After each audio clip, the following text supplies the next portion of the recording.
Hello there, students of economics, and welcome to this teaching module in economics titled Poverty. This lesson is from the textbook Indian Economic Development. Before we begin with the topic, I'd like you to watch a video.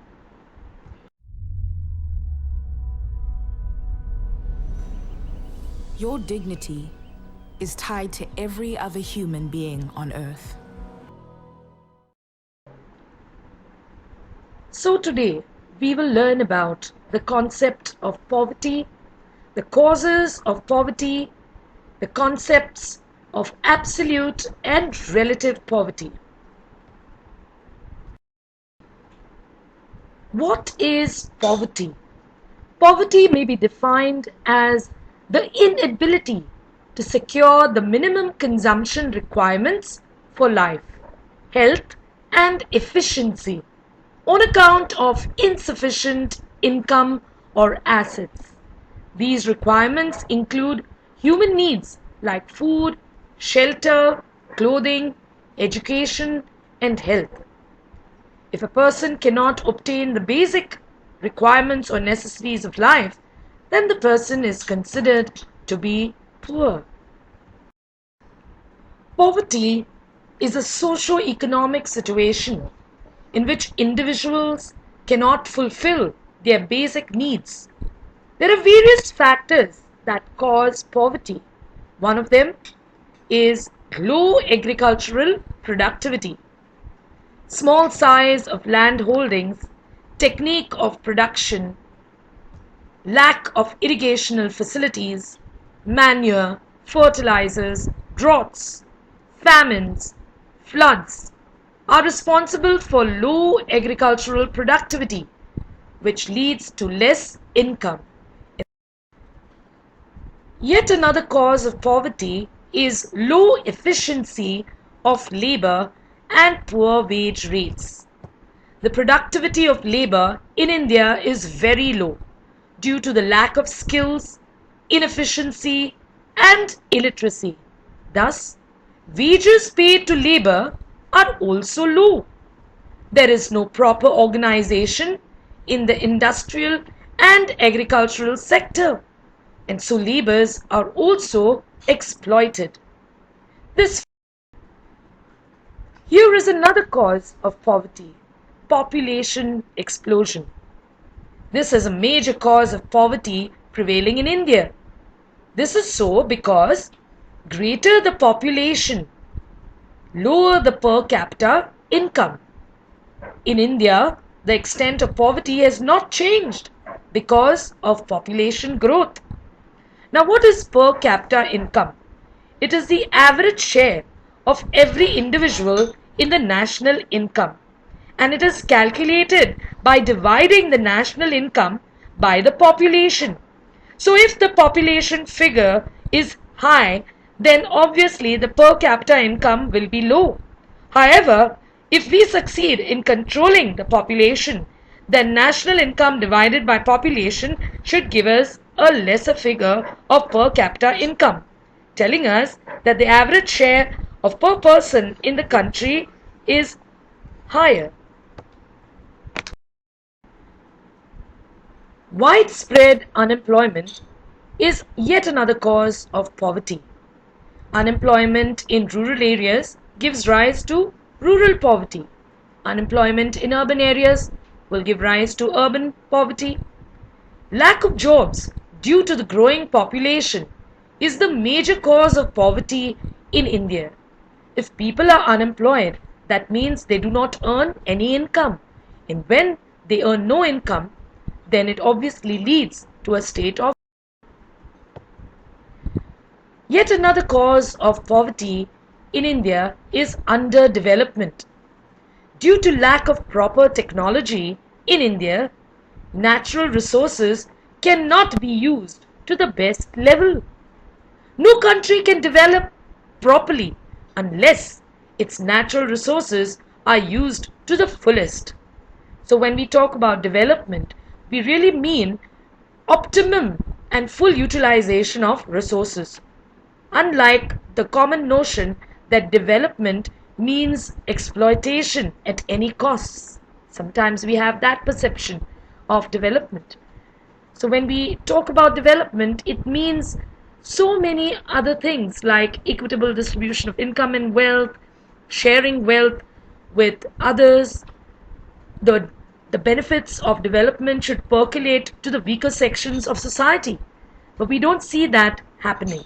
And so this leads to poverty.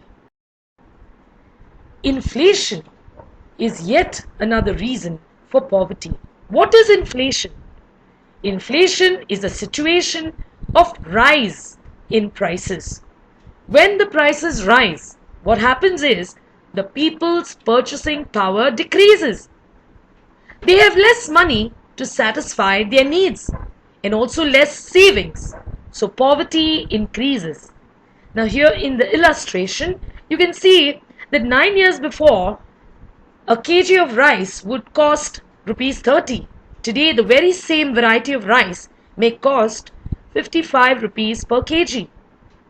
Same it is with school education cost. 10 years before, the cost of education per child might have been rupees 15,000 per year. Today, it may cost the government even 60 to 80,000 rupees per year. And where the medical sector is concerned, you also have a term called medical inflation, which means that cost of healthcare and medicines has risen by 12 to 15% currently. Yet another cause of poverty is the unequal distribution of income and wealth.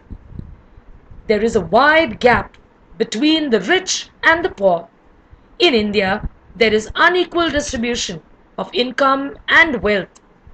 The top 10% of population has a very large share of income, whereas the majority struggle for their very existence. Most people do not get the income they deserve, so they remain poor. You must have heard of white-collar jobs and manual labor. If you look at the effort put on by both these sections of workers or employees, you may feel that manual labor puts in much more physical work, whereas those holding white-collar jobs, the physical effort is less, but the mental effort is more. But, however, people doing manual jobs also deserve a higher wage rate. That's why we say most people do not get the income they deserve, so they remain. Illiteracy and lack of training is yet another cause of poverty in India. Unskilled labor do not get suitable employment. They are not paid well. Around 35% of India's population is still illiterate.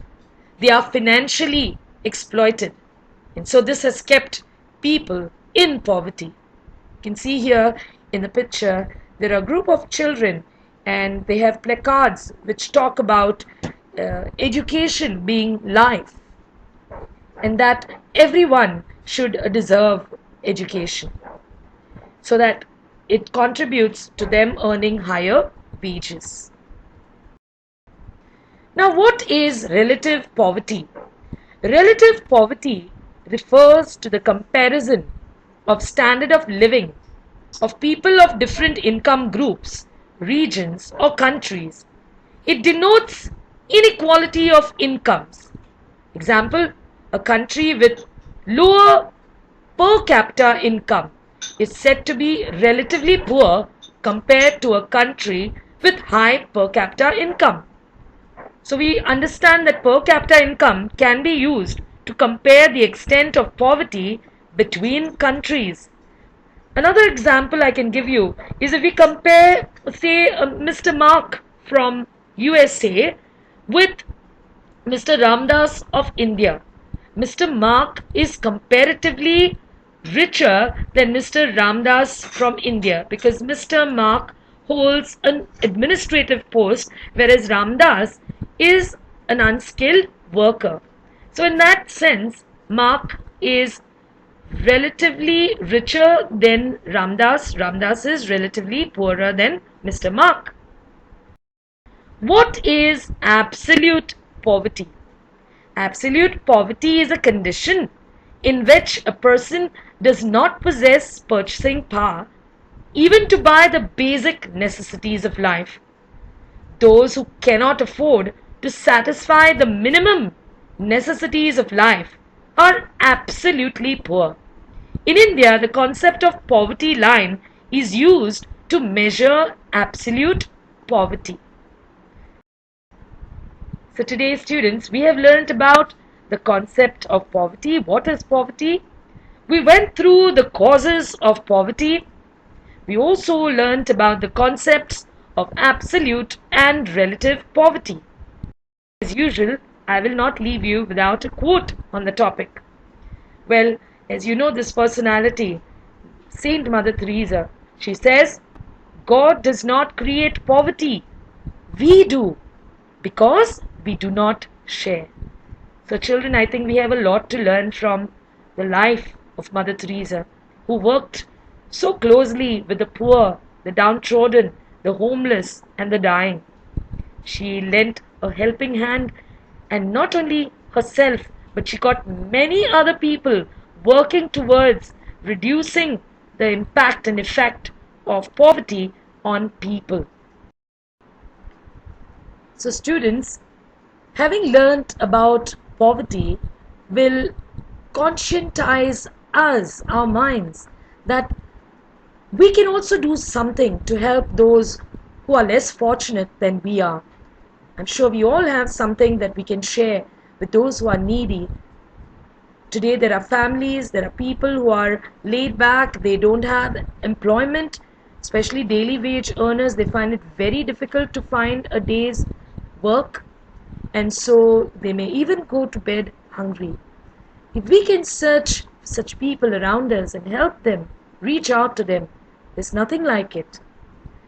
So if we all do our bit, we can help to fight poverty.